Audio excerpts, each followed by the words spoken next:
recordándoles que tenemos más temas que tratar. Vamos a hablar de dagas extraterrestres en el Antiguo Egipto, de Tutankamón, vamos a hablar de fósiles en las piedras de las pirámides.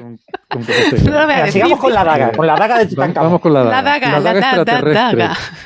Exactamente, la hoja del cuchillo que no sabemos si es terrestre, extraterrestre, si es de Tutankamón o si no es de Tutankamón. Pues así es. Bueno, ya sabéis, si habéis leído el artículo, de todas formas no es nuevo. La noticia no es que sea extraterrestre. El caso es que esa daga, la hoja es de hierro. Entonces, cuando sabéis todos que se encontró en 1922, cuando Howard Carter sacó todos los tesoros, la famosa máscara funeraria con la barba ceremonial, la daga tiene una empuñadura de oro, lapislázuli, cornalina, piedras preciosas, y la daga, lo que contribuía a esa leyenda de la magia de la momia, estaba incorrupta, o sea, no se había oxidado, también por la falta de oxígeno, en fin. Esa daga se vio que era de hierro, entonces Tutankamón es del Reino Nuevo, Tutankamón es de la dinastía 18, o sea, es la mía, es hijo de Akenatón, el esposo de Nefertiti, entonces eso es el bronce todavía. Y los egipcios en ese momento aún no tenían la técnica para fundir y forjar el hierro. Y eso fue durante mucho tiempo una fábula, es una daga extraterrestre, es de otro mundo y sobre todo, ¿es de Egipto o no es de Egipto? En 2000, yo creo que fue en 2013, hay los últimos trabajos así muy potentes, creo que es del 2013 o 2015, 15, Joyce Tilsdale, una egiptóloga importante, una egiptóloga y una geóloga se unieron para hablar de esta daga. Y resulta que es hierro, pero con mucha carga de níquel. Hablabais antes de meteoritos, y por lo que he leído aquí, que no estoy segura yo aquí, vosotros tendréis que decírmelo, cuando el hierro tiene níquel es porque es de meteorito, ¿no? Porque el hierro de fundición de la Tierra no tiene tanto níquel, ¿es así? Ahí Javier nos puede echar una mano a lo mejor con eso, ¿no? Pero sí, depende. El núcleo de la Tierra es de hierro-níquel, ¿no? De hierro-níquel. Por lo general. Pero siempre el níquel es una cantidad mucho menor, es una traza.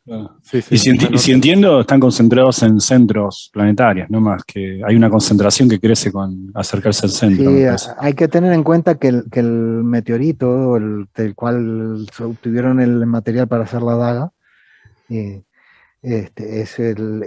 proviene del núcleo de un objeto, de un asteroide muy grande, completamente diferenciado. Es la única manera que tenemos de que solo quede básicamente hierro y níquel en un cuerpo. Sí. No hay otra.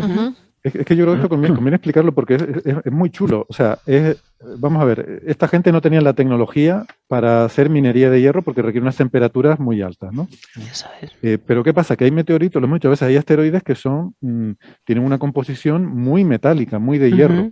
¿Y eso por qué? Es por lo que está diciendo Javier, porque vienen de un cuerpo mayor que ha sido suficientemente grande como para diferenciarse. O sea, lo que ocurre en la Tierra, que por gravedad lo más pesado se tiende a ir hacia abajo y lo más ligero queda en la superficie, pues ha pasado también en esos cuerpos, que tienen que ser muy grandes para eso, y entonces hierro y níquel, que son elementos pesados, acaban en el núcleo de ese cuerpo, ¿no? Hay que ver, los asteroides son ni más ni menos que lo que quedó de la formación de los planetas. Son el material que formó los planetas, que no llegó a juntarse en los planetas. Además, de esa época, de la primera época, quedaron una cantidad, tampoco eran una gigantesca cantidad, no eran millones, pero sí eran algunos centenares de objetos bastante grandes, ¿sí? Del tamaño de Ceres o un poquito menos. Y todos esos objetos tienen núcleo metálico, manto, manto con gravedad, roca fluida, o sea, por estratificación gravitatoria, ¿no? Sí, es puramente, es la misma composición que la Tierra, la misma composición, el material que está alrededor de la Tierra es el mismo el que se formó la Tierra. La composición de esos bichos es básicamente la misma. Y la diferencia que tendrás es el nivel de diferenciación y de metamorfosización. Claro. O pero como se diga, a lo que voy es que la gravedad que ha llegado por el tamaño y la masa que tuvo el cuerpo principal. Claro, luego tú vienes, se choca contra otro, se rompen 1000 pedazos y tú tienes unos asteroides que son de la composición de la corteza, otros que son de la composición del manto o de distintas capas del manto y otros que son de la composición del núcleo. Los metálicos, el meteorito del Chaco, por ejemplo, es hierro puro. Y es el núcleo de un objeto mayor. Claro, a eso voy. O sea, que la gravedad en esos cuerpos grandes te da una forma de... Es como una... ¿Cómo se llama esto? Un tamiz, ¿no? Con lo que sacan las pepitas de oro en el río, ¿no? Pues te da un mecanismo para tú poder extraer el hierro que de otra forma estaría por ahí mezclado, ¿no? Tal, pues ahí tienes eso. Claro, cuando eso lo revientas luego de un impacto, pues algunos de los fragmentos tienen esa composición del núcleo que es hierro-níquel. Entonces, algunos meteoritos que han caído en la Tierra son de hierro-níquel, claro. Te imaginas, gente, no sé, ¿qué año estamos hablando? El antiguo Egipto, el Reino Alto. Reino Nuevo, siglo XIV o así, antes de Cristo. Sí, siglo XIV antes de Cristo. 1300, sí. Que no tenían la capacidad de producir hierro. Te encuentras un meteorito, ¿sabes? Un trozo de hierro y níquel. Pero es más, hay más antiguos. Hay enterramientos en Gersa, ahí al norte del Cairo, que eso es del predinástico. O sea, antes de las primeras dinastías. Eso es Nagada III, más o menos. Y ahí hay 2 enterramientos que se conozcan de personas de la alta sociedad con unas cuentas, como si fuera un rosario, con esas cuentas son del mismo material, ese hierro mezclado con níquel. O sea, que parece ser que era... Ellos, de hecho, la palabra para hierro en egipcio lleva la expresión del cielo, es vía en pet, es hierro del cielo, literalmente. O sea, que ellos eran conscientes de que era algo que no podían producir, no podían manufacturar. Por lo que has dicho, no tenían esa tecnología para fundirlo. ¿Y qué hacían? Pues muchas veces lo cortaban o lo pulían para cosmética. También se han encontrado restos del mismo material en paletas cosméticas. Y hay una daga en Turquía, en una de estas montañas con ese nombre que termina en Huyuk. No es Çatalhöyük, es Ajalahöyük, algo así. Hay otra daga, esa es más antigua aún. Otra daga también formada con este mismo material. Y además tiene también azufre, ¿puede ser? Puede ser. Pero claro, para esta gente es un material de los dioses, ¿no? Que tiene unas propiedades, una dureza, pues claro, tú haces tus cosas con bronce, que es lo que podían trabajar. Claro. Tú tienes una espada de bronce y te viene alguien con un cacho de hierro y te machaca. O sea, es que el hierro es mucho más poderoso, ¿no? Es algo que viene del cielo, que es poderoso. Sí. Claro, viene del cielo porque habrás visto caer, alguien en algún momento habrá visto caer un meteorito y habrá visto que donde caía aquello había una piedra de estas, de ese material tan especial. Eso ¿no? es. Pero... Y también eran conscientes de que al ser tan importantes, solamente la gente de la alta sociedad podía enterrarse o tener joyas, decoración de ese tipo. O sea, no es difícil imaginar que claramente eso era evidencia empírica de que los dioses estaban enviando algo, un regalo. Claro. Además, los faraones eran los dioses, ¿no? Por lo tanto, aquello tenía que ser propiedad del faraón. Exacto. Y por cierto, los oyentes que sean un poco o hayan tenido una época magufa o que se acuerden de estas cosas magufas, se acordarán de una entrevista que le hizo Jiménez del Oso en la televisión a von Daniken, que tenía su libro sobre dioses, en la que específicamente hablaba de esta daga. Von Daniken decía que estaba claramente demostrado que tenía que ser de origen extraterrestre, porque no solo, como ha comentado María, el propio término, la propia palabra venía de la palabra cielo, o sea, había venido directamente de los cielos, gracias a los extraterrestres, sino que además era algo culturalmente que se suponía que era imposible que lo hubieran podido fabricar los propios egipcios. Entonces la única opción era que hubiera venido de los extraterrestres, porque, claro, no había ningún otro humano fuera de Egipto que les pudiera haber llevado la daga, ¿vale? Solamente podía haber sido un no humano. Para quien no conozca mucho, perdón un segundito, solo una aclaración sobre lo que ha dicho Francis, para que no esté muy familiarizado con la historia magufa, von Daniken es uno de los grandes padres de la teoría de los alienígenas ancestrales y estas cosas que ahora están tan de moda. Los antiguos astronautas, ¿es eso? Individuo, ¿no? Sí. Exactamente, el carnicero que se hizo famoso y millonario vendiendo libros y le permitieron recorrer el mundo, vendiendo la posibilidad de que cualquier cosa que aparentemente era un misterio para la arqueología, obviamente era de origen extraterrestre. Y tenemos un episodio en Coffee Break hablando sobre la vida de este hombre, ¿no? ¿Ah, sí? Hace bastante tiempo, con César Esteban, que dio una charla sobre el tema. Y estuvo en la cárcel, pero no por nada esto de alienígenas ancestrales, sino por un tema de fraude de unas cadenas de hoteles y no sé qué. O sea que... Vaya, pues ese background no sé si le da mucha validez. Bueno, es como Al Capone, que acabó en la cárcel por los motivos equivocados, pero bueno, también vale. Pero tuvo lo suyo. Claro. No, pero esta daga, además, una de las cosas que he visto en los artículos es que se veían que había sido hecha a baja temperatura. Entonces, eso es lo que me tenéis que explicar. Una cosa que he leído aquí que se llama estructura de, Wittgenstein. Es estructura de Wittgenstein. Yo he hecho una investigación exhaustiva, como dice Héctor, he puesto en Google y me ha salido a Wikipedia y pone que es precisamente eso, que si conserva esta estructura es porque ha sido forjada ha sufrido un enfriamiento lento y todavía ha sido maleada con una baja temperatura, pero baja temperatura aquí estamos hablando pues de, no sé, 1000 grados, ¿no? 800 grados. Pero no es la misma temperatura que, por ejemplo, un proceso minero o que un proceso más avanzado, ¿no? Entonces, claro, eso también determinó que era más antigua, pero luego lo más divertido del asunto es que se ha datado gracias al mango. Porque usaban limo limo y yeso para fijar las decoraciones. Eso es, porque el limo yo he intentado buscar una traducción y he encontrado calcita, pero yo no sé si es lo mismo, porque es como yeso, pero en realidad el limo hasta época tolemaica no lo usaban, esta calcita, no sé cómo se llama, no lo usaban los egipcios, por tanto decían, pues es doblemente, ya no solo es alienígena, sino que ha viajado en el tiempo, ¿no? Porque vamos a estar en época de Tutankamón. Porque es la manera que tiene de pegar la empuñadura de oro a la hoja de hierro. Pero es que hay una cosa que todos conocéis que son las cartas de Amarna. Las famosas cartas de Amarna, que están escritas en acadio. Algunas en acadio y otras en hitita. Porque es la lengua de cultura. Entonces, en época de Akenatón y Nefertiti ya todavía hay cartas de Amarna, pero datan de Amenhotep III, es el padre de Akenatón, entonces es el abuelo de Tutankamón, ¿vale? Y este hombre casó con una bella princesa Mitannia, de Mitanni, que es un reino, un principado, que dura muy poco tiempo, se lo comieron enseguida, pero muchas princesas mitannias fueron a casarse con príncipes egipcios. Sabéis que los egipcios tenían muchas esposas, ¿no? De muchas partes del mundo, solo una era la favorita, la gran esposa real, pero había muchas. Sin embargo, las princesas egipcias nunca se casaban con hombres extranjeros para no traer el linaje extranjero a Egipto, ¿eh?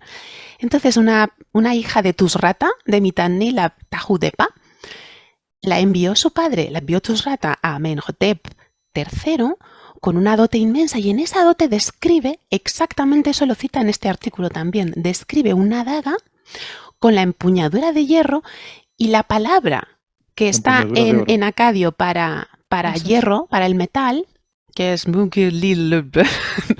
está traducida como hierro, como bia en pet, al egipcio, ¿no? O sea que lo que dicen en este artículo, probablemente en otros reinos, otros territorios, sí que podían fundir el hierro a esas temperaturas que llamamos inferiores, ¿no? Para luego forjarlo, y se lo habrían enviado de un territorio, de un reino fuera de Egipto. O sea, no es extraterrestre, sino que esta otra cultura sí que tenía esa tecnología para fundir y forjar el hierro de esa manera, ¿no? Es que yo creo que una cosa es trabajar el hierro y otra cosa es extraerlo del mineral. Extraer el mineral es lo que requiere unas temperaturas que ellos no tenían esa capacidad. Claro. Pero ese fuego lento... Pero incluso en traer el hierro del mineral, llegar a lograr la pureza del que te encuentras en un meteorito no es trivial, no sé siquiera si es posible. Ya. Por eso, bueno, es lícito, en un titular uno puede decir que la daga es de origen extraterrestre. Es que lo es. Es cierto, es de origen extraterrestre. Sí. Literalmente lo es. Bueno, de hecho, probablemente, en realidad, puestos a llevar un poco el argumento al límite, podemos decir que todo el hierro que usamos cotidianamente es extraterrestre, porque en la corteza, precisamente por la diferenciación de la Tierra, no es el hierro, pero desde luego metales como el oro, seguramente hay hierro a favor de meteoritos, ¿no? Estrictamente el hierro que hace roja nuestra sangre también, de hecho, sí, ¿no? Sí. Así que somos todos... Somos todos extraterrestres.